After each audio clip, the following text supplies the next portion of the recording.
Haleluya, shalom. Puji Tuhan, apa kabar saudara? Luar biasa, memang selalu luar biasa.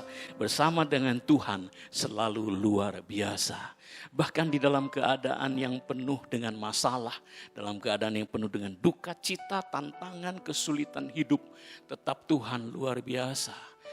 Tuhan Yesus pernah mengajar di atas bukit itu satu kalimat yang luar biasa, berbahagialah orang yang berduka cita.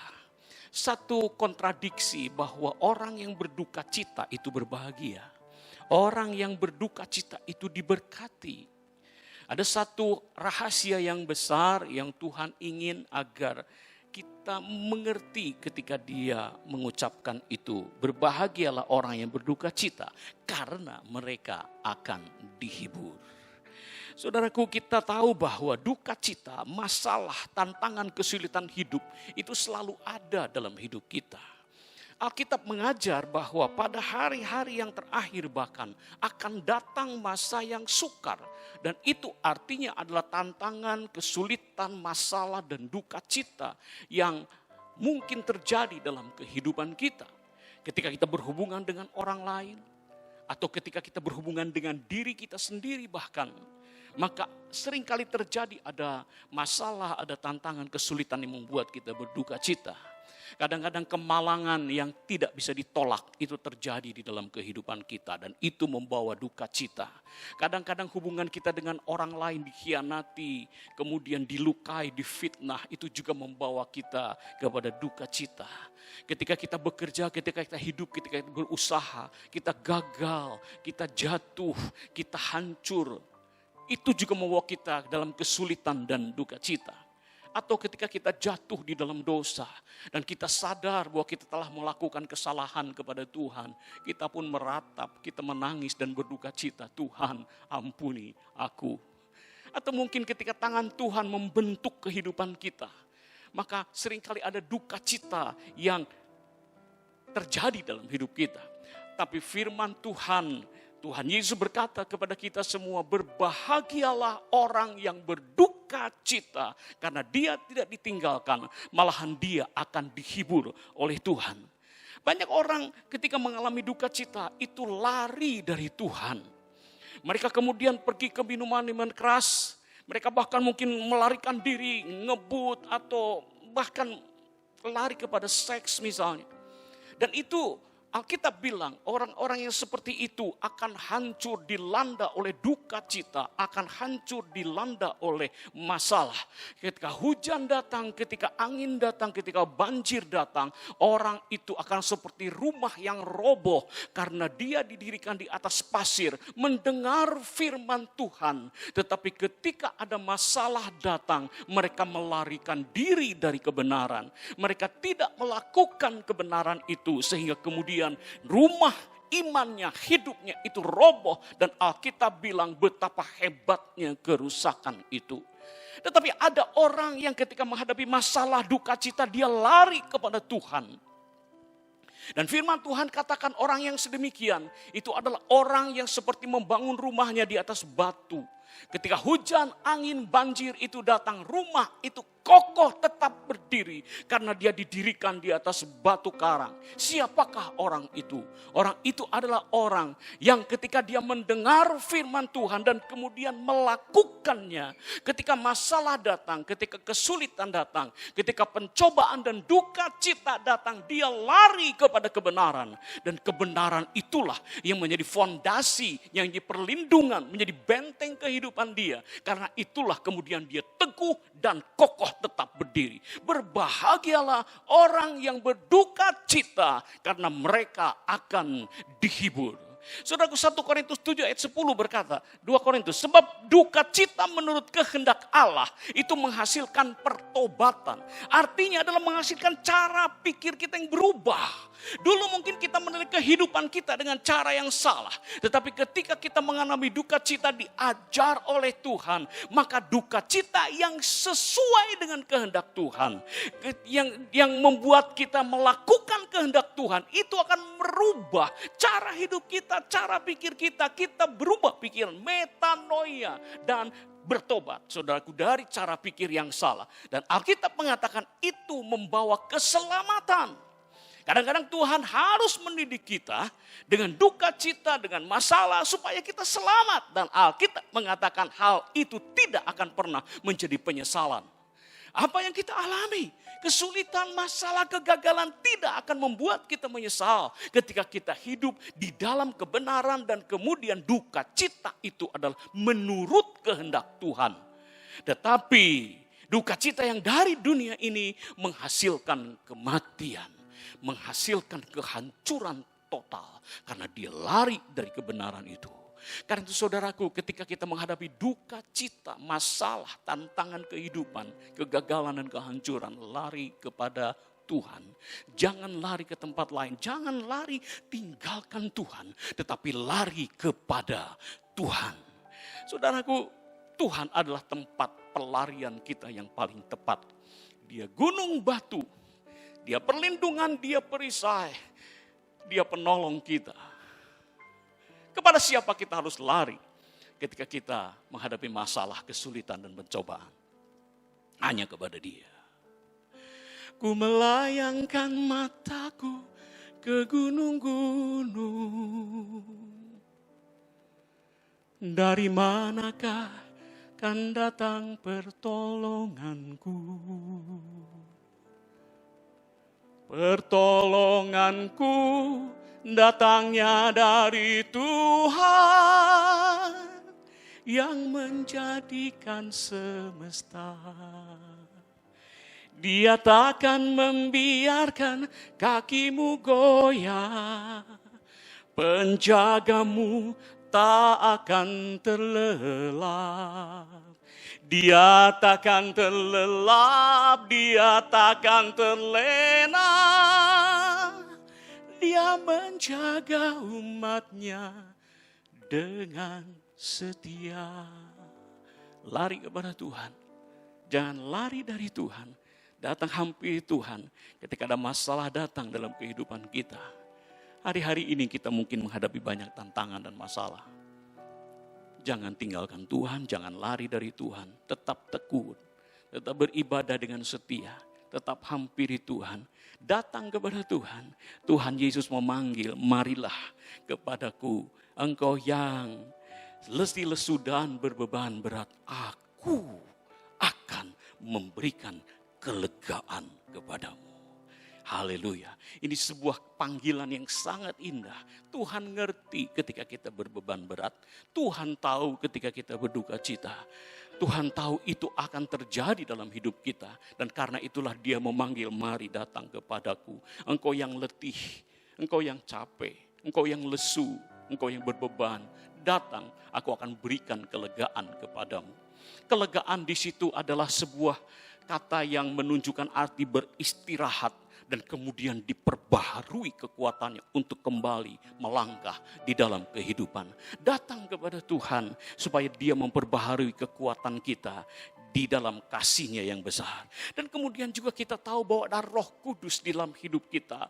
Datang kepada Roh Kudus, datang kepada penghiburan. Roh penghibur itu Parakletos. Alkitab mengatakan Roh Kudus adalah roh penghibur. Ketika kita datang bersekutu dengan Dia, Roh Kudus itu akan menghibur kita. Bukan cuma menghibur. Dalam penghiburannya, Dia mengajar kita untuk kita menjadi kuat. Dalam penghiburannya, Dia mengajar kita untuk tidak khawatir menghadapi apapun. Kita diajar untuk percaya, bersyukur, mengampuni, mengasihi orang yang telah menyakiti hati kita. Roh Kudus menghibur kita untuk kita belajar semakin dewasa menghadapi masalah, menghadapi duka cita, menghadapi kesulitan kehidupan.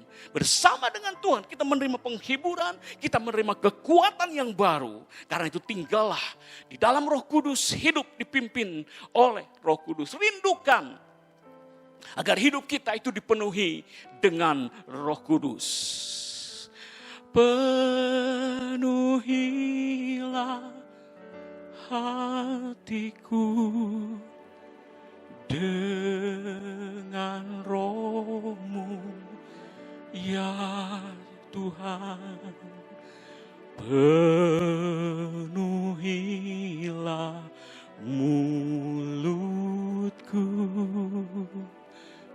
dengan nyanyian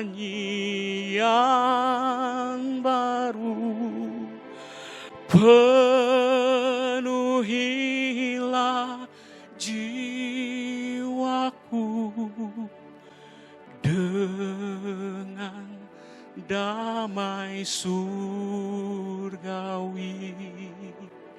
Penuhilah hatiku dengan Roh Kudus.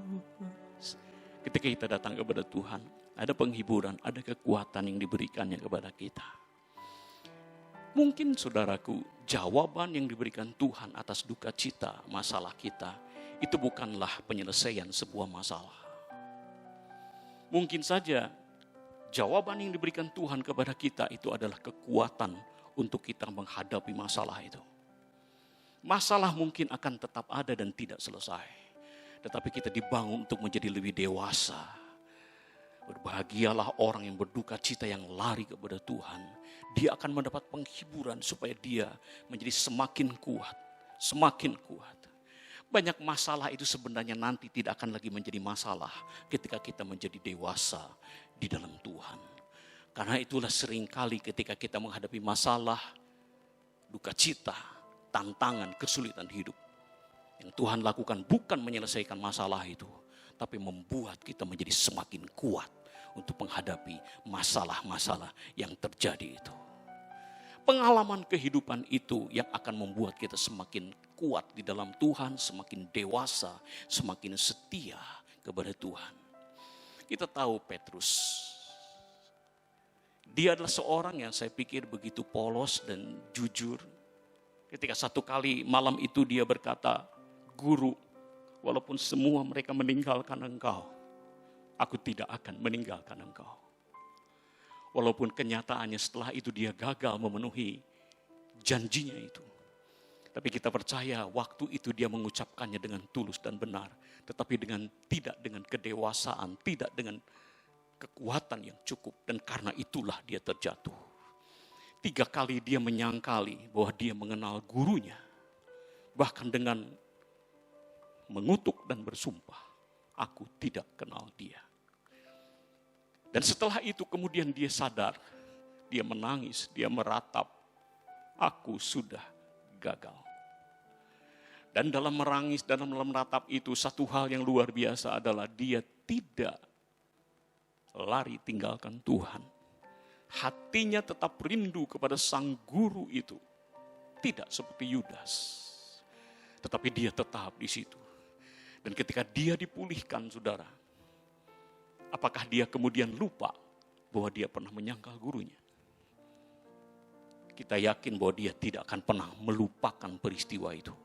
Kegagalannya, kejatuhannya, pengkhianatannya kepada gurunya. Tidak akan pernah dia lupakan. Luka-luka, duka cita yang dia rasakan pada saat penyangkalan itu tidak akan pernah dia lupakan. Walaupun hari itu dia sudah dipulihkan oleh gurunya. Dan kita percaya pengalamannya, kejatuhannya, duka citanya. Dan kemudian dipulihkan. Pengalaman itu membuat dia mampu berjalan mengiring Tuhan dengan lebih dewasa, dengan lebih baik, dengan lebih benar. Dan saya yakin bahwa perjalanannya mengikut Tuhan menjadi begitu penuh dengan kesetiaan. Bahkan ketika satu kali dia harus pergi ke Roma dan kemudian disalib secara terbalik. Dia tetap setia karena ada duka cita, kegagalan, masalah, tantangan yang kemudian dipulihkan oleh Tuhan. Dan pengalaman itu membuat dia semakin kuat, membuat dia semakin dewasa. Saudaraku, ketika seorang jatuh, apa yang harus dilakukan? Lihat Daud. Dia bukan orang sempurna. Dia terjatuh. Tapi yang dia lakukan adalah dia kembali kepada Tuhan dan memohon ampun dalam ratapan yang dalam. Dan Tuhan memulihkan dia. Ketika kita jatuh, Jangan takut untuk kembali kepada Tuhan. Jangan lari tinggalkan Tuhan, tetapi larilah kepada Tuhan. Dan duka cita karena kejatuhan itu, Alkitab bilang, berbahagialah orang yang berduka cita. Memiliki duka cita seperti itu, karena dia akan dihiburkan oleh Tuhan, dan di dalam penghiburannya itu ada pemulihan yang besar. Saudaraku, datang kepada Tuhan di dalam masalah, dalam duka cita kita. Kita tahu Abraham adalah seorang yang mengalami tantangan hidup yang begitu berat. Saudaraku, kalau tantangan hidupnya tidak berat, ya itu bukan ujian, saudaraku. Tetapi tantangan yang sangat berat itu yang membuat dia menjadi bapa orang beriman. Karena dia harus menghadapi masalah yang luar biasa dalam hidupnya.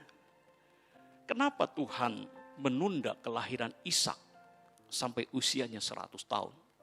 Abraham. Dan kita bisa bayangkan ketika Abraham mendapat Ishak di hari tuanya, betapa bersyukur, mungkin dia bersaksi kemana-mana. Tuhan itu hebat, Tuhan itu baik. Dia bersaksi kemana-mana. Tetapi kemudian beberapa tahun kemudian, tiba-tiba dia mendengar satu kontradiksi yang berkata, Abraham, sekarang bawa anakmu, sembelih dia sebagai korban bakaran di atas gunung yang akan kutunjukkan kepadamu. Bukankah ini sebuah goncangan yang sangat luar biasa? Dan Abraham dalam duka cita kegalauan seperti itu, puji Tuhan dia kemudian taat kepada perintah itu. Walaupun mungkin ada pertanyaan, ada keraguan, dan ada masalah yang besar. Saudara, mari kita mengerti bagaimana perasaannya ketika dia harus berkata kepada istrinya, Sarah, bahwa anak ini diminta oleh Tuhan. Bahwa anak ini harus dibawa dan kemudian menjadi korban sembelihan di atas sebuah mezbah. Bukan masalah yang gampang. Bukan masalah yang ringan buat dia dan keluarganya dan istrinya. Satu hal yang sangat berat. Tetapi lihat bagaimana dalam duka cita, kegalauan, kebingungan itu dia taat kepada Tuhan. Dia datang kepada Tuhan dan dia persembahkan anaknya. Walaupun harus tangannya sendiri yang menyembelih anak itu.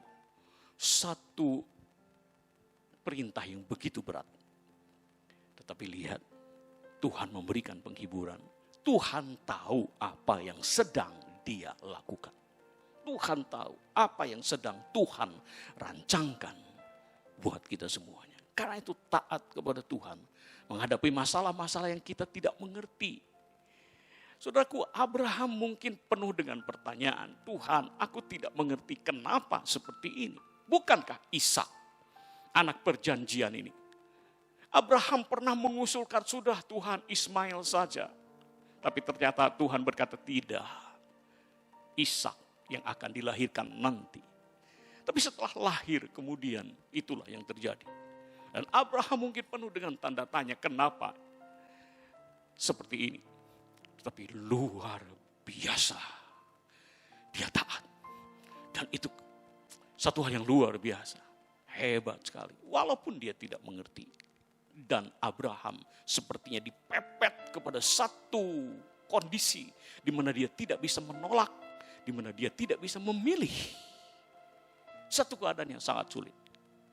Saudara, kalau kita lihat sebutir berlian, maka kita tahu bahwa berlian itu terbentuk karena dia terkubur di bawah lapisan-lapisan bumi.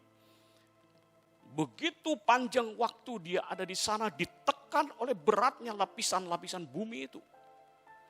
Dan kemudian dia harus menjalani masa yang panjang dan kadang-kadang suhu yang sangat panas. Dan bagi dia tidak ada pilihan lain kecuali ada di situ. Ditekan ribuan tahun, mungkin jutaan tahun. Dan kemudian dia menjadi sebutir berlian. Tetapi saudaraku, dia harus menjalani proses yang begitu panjang. Dia harus menjalani proses yang begitu berat untuk dapat menjadi sebuah atau sebutir berlian seperti itu. Saudaraku, berlian tidak bisa memilih. Tuhan sudah menentukan dia ada di situ. Ditekan begitu berat untuk memunculkan sinar yang begitu berharga. Saudara, dalam hidup kita kadang-kadang seperti itu kan. Kadang-kadang kita mengalami satu peristiwa yang kita tidak mengerti kenapa. Kenapa harus terjadi? Kenapa saya yang harus mengalami itu? Dan kita tidak bisa memilih. Seperti Abraham.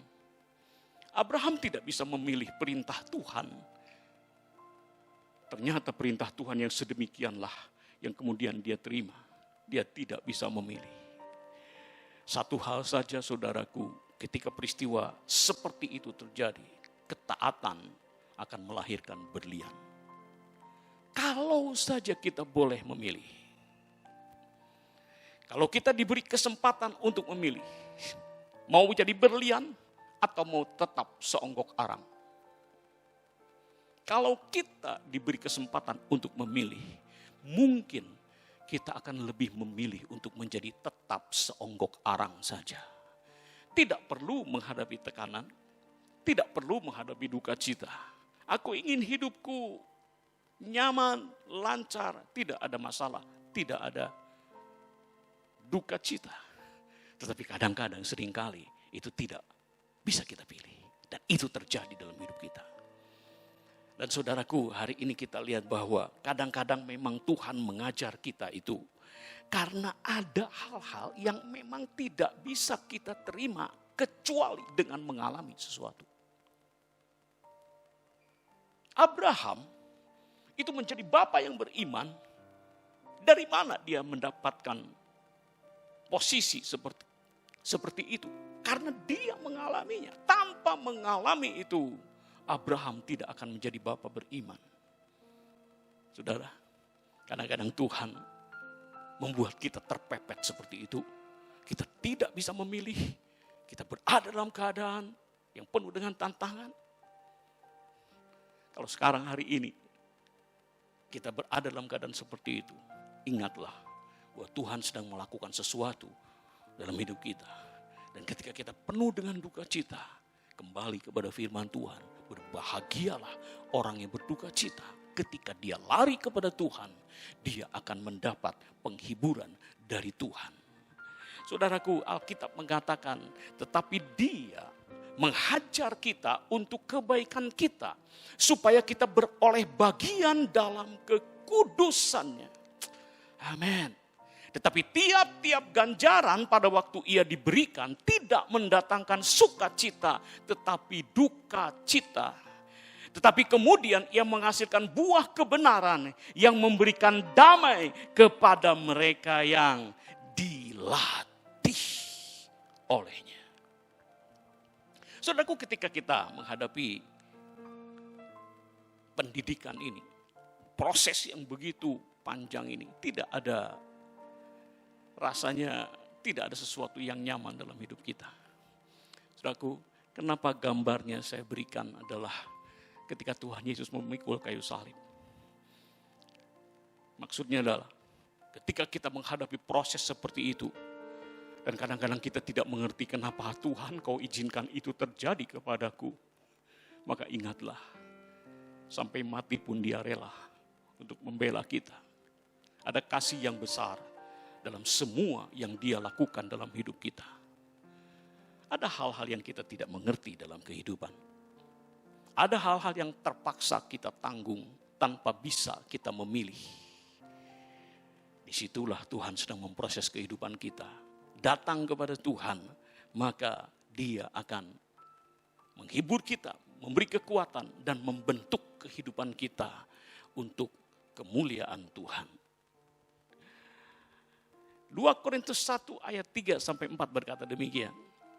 Terpujilah Allah Bapa Tuhan kita Yesus Kristus, Bapa yang penuh belas kasihan dan Allah sumber segala penghiburan, yang menghibur kami dalam segala penderitaan kami, sehingga kami sanggup menghibur mereka yang berada dalam berbagai macam penderitaan dengan penghiburan yang kami terima sendiri dari Allah. Saudaraku, terpujilah Bapa yang penuh dengan penghiburan dan belas kasihan, yang menghibur kami dalam segala penderitaan. Tuhan menghibur kita dalam segala penderitaan. Supaya apa? Sehingga kami sanggup menghibur mereka yang berada dalam bermacam-macam penderitaan dengan penghiburan yang kami terima sendiri dari Allah. Haleluya. Jadi saudaraku, ketika kita sudah dipulihkan dan dihibur oleh Tuhan, maka kemudian tiba saatnya kita menjadi berkat untuk menghibur mereka yang berada di dalam masalah, yang berada di dalam berbagai-bagai duka. Dan kita sekarang bisa menjadi berkat untuk mereka. Seperti Alkitab katakan, sanggup menghibur mereka yang berada dalam bermacam-macam penderitaan dengan penghiburan yang kami terima sendiri dari Allah. Saudaraku, ada orang yang mengalami sebuah penderitaan, maka ketika dia dipulihkan, dia akan dapat menghibur orang yang mengalami penderitaan yang sama. Ada satu orang yang mungkin berusaha menghibur orang lain. Ada seorang ibu yang pernah bicara sama saya, dan dia ngomong enak aja dia bicara gitu. Ya maksudnya sih menghibur. Tapi dia kan tidak tahu apa yang saya rasakan, kata si ibu itu. Ibu ini adalah ibu yang sederhana, yang mencari nafkah dari hari ke hari, dan tentunya sering mengalami pergumulan dan perjuangan dalam kehidupannya. Dan kemudian ada ibu yang lain yang berkata, jangan khawatir Ci, Tuhan pasti cukupkan, Tuhan pasti ini. Di dalam pergumulannya, dia merasa tidak dimengerti. Dan kemudian dia bilang, enak aja dia ngomong begitu. Dia kan kaya. Dia tidak tahu pergumulan saya seperti apa.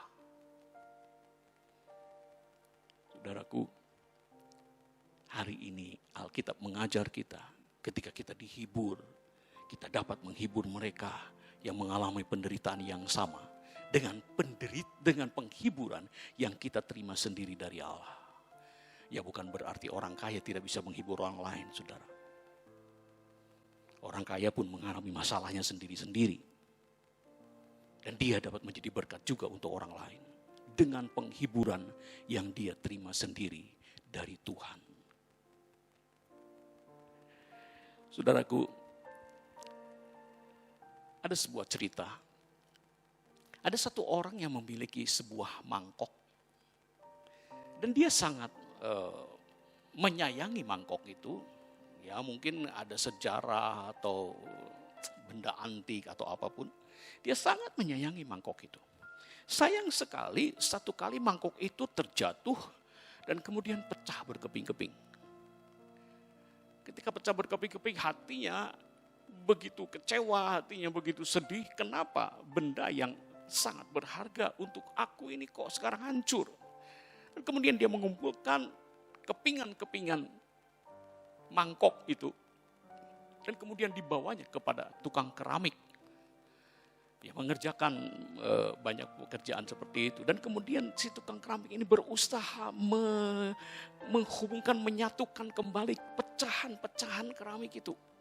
Dan kemudian beberapa hari kemudian mangkok itu sudah berbentuk kembali.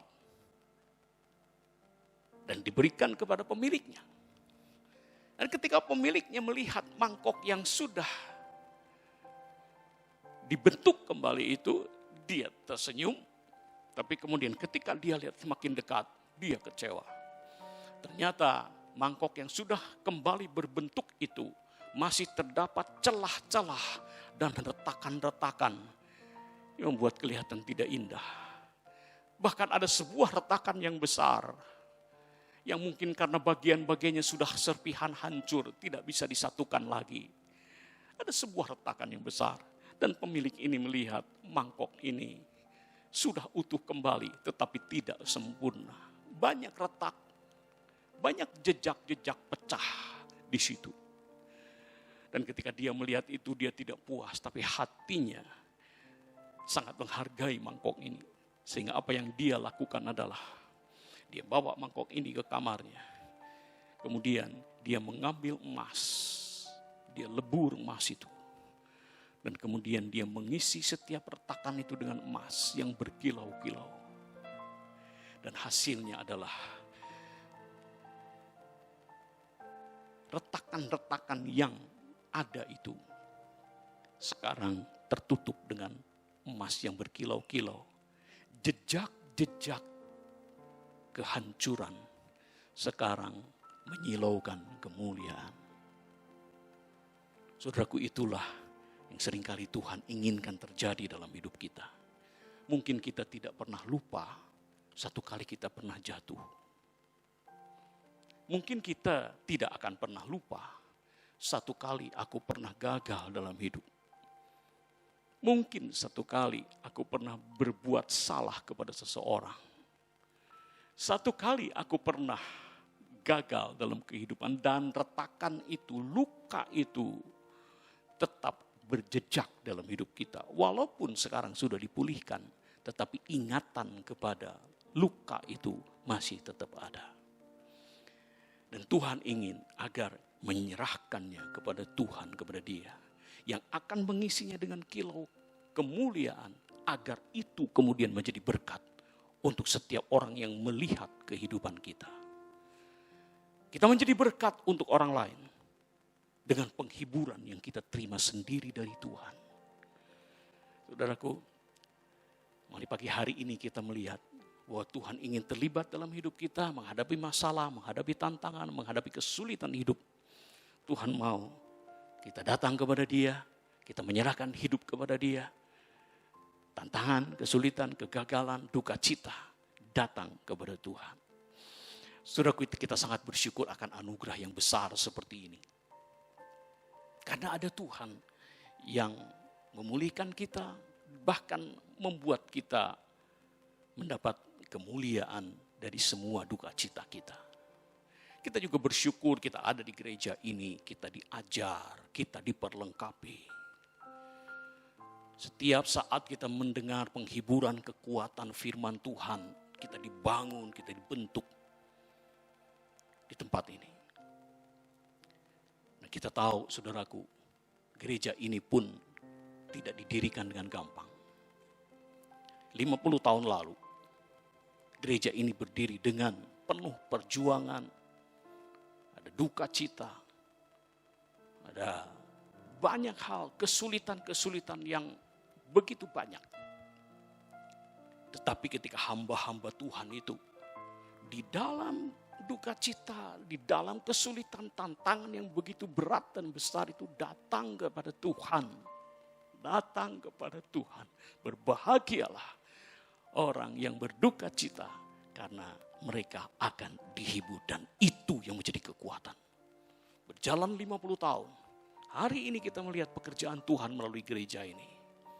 Selain di Indonesia ada 27 negara di dunia yang kemudian menerima berkat oleh pelayanan Gereja Betel Indonesia. Demikianlah akan dilakukan Tuhan kepada orang-orang yang takut akan Dia, kepada orang-orang yang berharap kepada kesetiaan Tuhan. Kita akan mengalami kebaikan Tuhan di dalam apapun yang kita sedang hadapi. Mari kita lanjutkan kehidupan kita. Karena Tuhan sendiri berkata, berbahagialah orang yang berduka cita, karena mereka akan dihibur. Amin.